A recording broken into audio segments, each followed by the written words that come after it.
ayer. Nos reunimos con amigos o vamos de compras.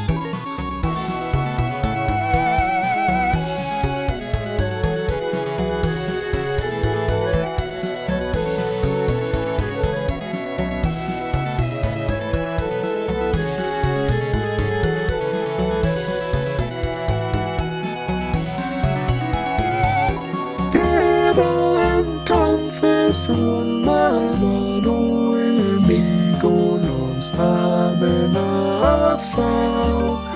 ¿Quién se está arrastrando a nuestro alrededor y quiere matarnos?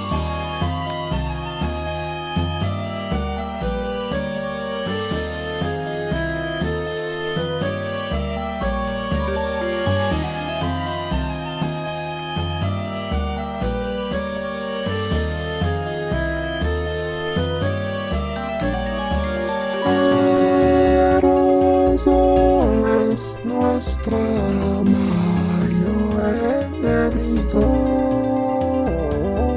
Aerosol, así que déjame vivir. Aerosol, no te quiero.